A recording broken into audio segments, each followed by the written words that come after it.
Columbia gears up for its final road trip of the season. It is Week 9, the John Poppy Coaches Show. We get set for Columbia against Brown as the Lions gear up for the final stretch of the 2024 season. Lance Meadow with you here on GoColumbiaLions.com. Coach, always a pleasure. Thanks so much for taking the time. Let's start with recapping last week's game against Harvard, a game which I would say the numbers don't necessarily do justice to how close you were. And I want to start on the offensive end because you had 5 opportunities in opposing territory. Unfortunately, 3 ended with turnover on downs, 2 via interception. How much, big picture, was that the true difference maker in that contest last week? Yeah, no question that's a difference maker. When you have those situations, you come away with 0 points. Not even just field goals, you come away with 0 points. And when you play a great team like Harvard is, and that's why they're at the top of the standings, you have to capitalize on that field position and finish drives. And so we as coaches maybe got to be better at putting certain plays on the field and letting our guys be successful, and we just didn't do that well enough, and that's the focus for this week, is making sure we're calling plays where our guys can truly execute at a high level. How much do the players on offense take that as a challenge this week in terms of your focus is on that task at hand? And not to get ahead of ourselves, we'll preview Brown in the next segment, of course, but you are going up against a high-octane offense this week, and if there's any week to respond to that entity, I would think it would be this game. Yeah, and that's where as coaches, going back to the 4th down, tries, attempts, we got to do a better job sequencing, right? On 1st, 2nd, and 3rd downs, and making sure if we are going for a 4th, maybe it's not 4th and 5, it's 4th and 2, it's 4th and 1, where the chances of success are much greater. And that's really been a focus for us is finishing in that red zone, knowing that's been something that's plagued us a little bit the last couple weeks. And so we come out on Tuesday, what's the first thing we do? We're working on red zone drives, right? And making sure we're calling plays where our quarterbacks can be successful, our receivers know what routes, they know the timing, everyone's comfortable and confident that they're going to execute at that elite level to be successful. On the flip side, with respect to Harvard's offense, what was noticeable to me is they did have 6 plays for 30-plus yards, and of course the 43-yard punt, which helped set up a score for them. Overall, though, considering what Harvard's done against other teams, pretty respectable overall performance, but how much were those chunk plays what really maybe flipped the script, at least from your defensive perspective? Yeah, the punt return was huge, and we had a chance to negate that field goal drive with an interception that went through our hands, unfortunately. And they're going to have explosive plays because they have great players. That's what happens, right? And I thought we did a great job stifling their quarterback. He's 15 of 34. Those aren't elite statistics. You could say the punt return maybe helped those stats on our side of things because we gave it the short field. But I was really excited about the way we played on defense, and the hope is that we just have those turnovers. That's really a crucial thing when you play an offense like that and the ball's going in the air that much, is that we got to come down with some of these to help out our offensive field position, and also maybe give them some cause for concern and question their play calling ability, knowing that we're catching them, right? And that's just what didn't happen, and that's where we got to be better. John, I'm glad you brought up turnovers because I think there's 2 schools of thoughts with respect to turnovers. It's part of scheme, meaning players are put in position to make those opportunistic plays, or some would argue guys are just in the right place at the right time. Now, I look at your numbers, coincidentally, in the 3 losses, the turnover differential is -9. You've coughed it up right, but you haven't taken the ball away. The 5 wins, the numbers look much differently. How much is this a point of emphasis with respect to the scheme, or versus maybe in the 5 wins, guys have gotten, for the lack of a better phrase, a little bit lucky in terms of where they've been positioned in your mind? I think offensively, some of them are definitely in our control, and we have to eliminate, right? We can't be throwing interceptions on 1st down. We can't be fumbling on 1st down. Like that to me is attention to detail that needs to be corrected and fixed, and naturally it's something we work every week and every day, ball security on offense. And defensively, we have presented opportunities. We've caught some, obviously, in our wins, and in some of our losses, we haven't made those plays. And you watch that film with Harvard, and we're not doing a great job, in my opinion, of affecting the ball, especially with the ball carriers. We're not punching at it, we're not ripping at it, we're not making them, feel conscious towards it, where now they can be conscious just running, right? And that's where we got to be from the get-go. Early part of the game is punching that football on defense and offense, making sure we play great situational football. That if it's receivers not open, throw the ball away, lift the play another down, and give our offense a chance to gain yards back on 2nd, right? And that's something we have to do a better job of. or punt to not necessarily give up field positioning too. Not that's what you're yearning for, but of course that's the flip side. You maybe also take a page out of Charles Peanut Tillman, the former Bears cornerback who had the nice punch out. See, we give you a little NFL logic and the history too. There you go.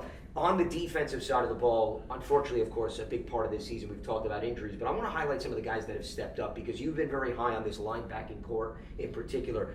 Charlie Newton seems to be showing up now on a weekly basis. He had a team-high 14 tackles. What does that say, John, about that position group? Considering you've had guys in and out of the lineup, but it seems as if the level of play and intensity hasn't necessarily taken a hit and dropped off. I think some of it is veteran leadership, right? By Anthony Russos, and we can give Mikey some love too. He was here, right?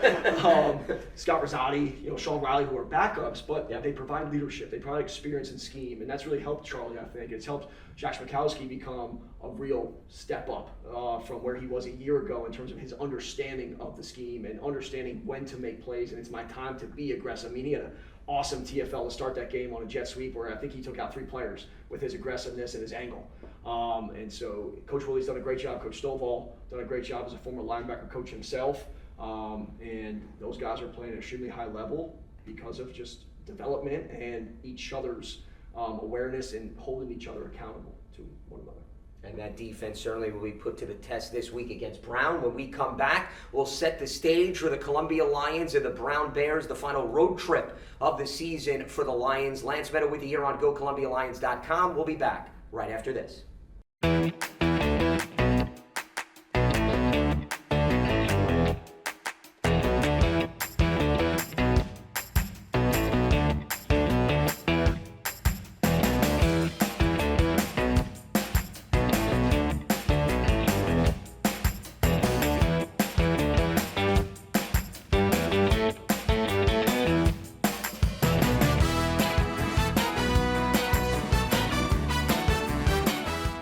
Welcome back to Week 9 of the John Poppy Coaches Show. We look ahead to this week's matchup between Columbia and Brown. So when I think of the Brown Bears, John, I don't need to remind you, I think of James Perry and his offenses because over the years they have been electric. This team certainly doesn't lack the firepower to score points. After you go through the last few opponents of Dartmouth and Yale and Harvard, how much does this change the focus of what you're emphasizing to your team? Not to say that those other 3 opponents couldn't score, but stylistically speaking, they're cut from a different cloth than the 3 teams you just faced. Yeah, the tempo is much different, right? And you're breaking down film, and Brown's got 2 games, non-overtime games, that went 100-plus plays on offense. So it tells you that either A, they're being very efficient and methodical in their drives, or they're scoring quick and getting a lot of possessions. In either way, they're effective and they're explosive on offense, and that's why they make you play assignment football, truly. They make sure you're defending every ounce of space on the football field, whether it's horizontally or vertically. And that's really the key of the defense this week, is just making sure you're reading your keys and you're reacting the right way and playing fast, because this is an offense that will take advantage of any kind of weakness you have on any of the levels in a given play. And that's why it's a very challenging week and an exciting week in the same statement. To your point, they've scored 28 or more points in even 3 of their losses this season. So it just goes to show you the consistency. Now you flipped over and said, okay, that means our defense may have to take advantage of opportunities, and that's understandable. You could also argue how much of the onus is on the offense to keep pace, John, with what Brown presents on their offensive side of the ball. Yeah, just like every week, our goal is to be efficient on offense and making sure we're moving the ball forward consistently, right? It doesn't have to be gains of 50, even though we want those. It can be gains of 5, 6, 7, and that way you're wearing down the opponent's defense and you're potentially shortening possessions, right? You're shortening the game and giving this Brown offense less opportunities to score points. Either which way, we have to stay in the field, we have to get first downs, and we got to make sure that we are putting their defense in a compromising position, just like their offense is trying to do to our defense. Now, to your point, they've given up 35 touchdowns this season. That's tied for the most in the league with Cornell. How attractive, at least, does that present your offense from maybe not necessarily getting the home run, but having the ability to have success in sustaining those lengthy drives based on the track record of the Brown defense this season thus far? Yeah, the track record tells you some of the story. Other stories are, Brown's offense, right? In 4 games, or 3 of the 4 games, it has 9 turnovers, right? And so that's also showing me their defense could have been put in a tough situation. And so for us on offense and defense, it's just making sure we're playing complementary football. We know that they're going to make it difficult for us to run the football with how they structure their defense and what they want to do and their mentality. So we're going to have to make plays in one-on-one situations when their defense and their safeties are stopping the run. We got to make sure that we hopefully have a play call that's attacking their secondary. And with those safeties starting to loosen up now, we got to make sure we're getting back to our bread and butter. What's helped us be successful is running the ball well, right? With Joey, with Malcolm, with Griffin or Cole. We got to make sure that we're taking advantage of whatever they're trying to give us. You brought up them being plagued by turnovers here or there. They have a polished quarterback in Jake Wilcox, who is up there in terms of touchdown passes, but interestingly, John, he's thrown 9 of his 11 interceptions in the last 4 games, and 3 of them, of course, are Ivy League opponents.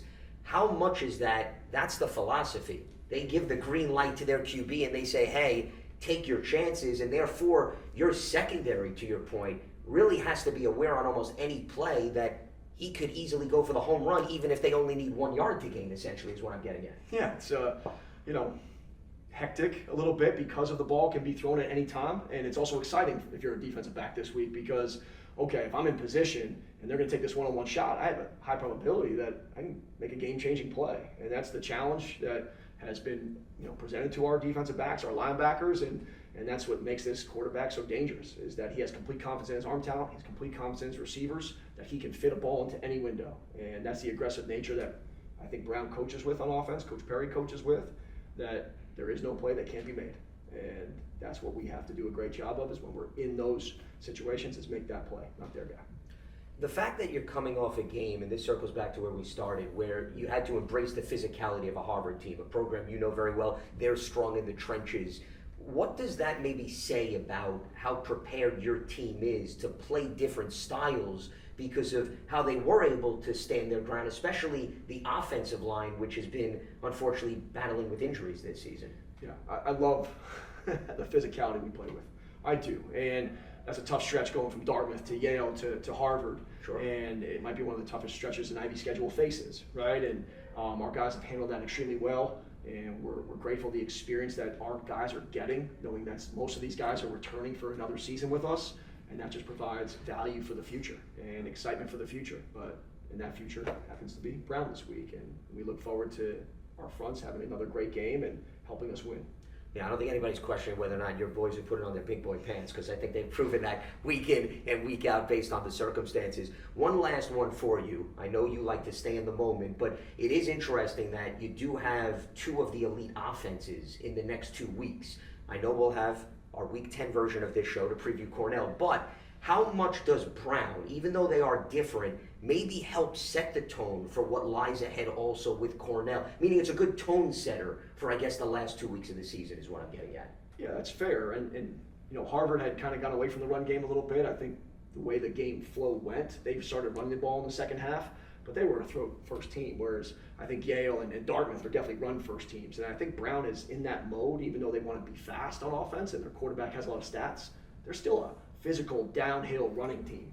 And haven't seen enough on Cornell to tell you what they're doing on offense. I know Coach Strawstrom's offense is more spread, kind of like what Penn we had faced already in Penn. So we feel good that we can adapt to any style on offense. We just got to make sure we're executing to our standards and just doing our jobs each and every snap. I had to throw out that question. I'm just anxious for you guys to get back home so I can get behind the mic again to call the Empire State Bowl. That's fair. So we'll leave it at that. John, always a pleasure. Best of luck this week. Thank you got it. It's Columbia against Brown in Providence, Rhode Island. Kickoff noon Eastern on ESPN+.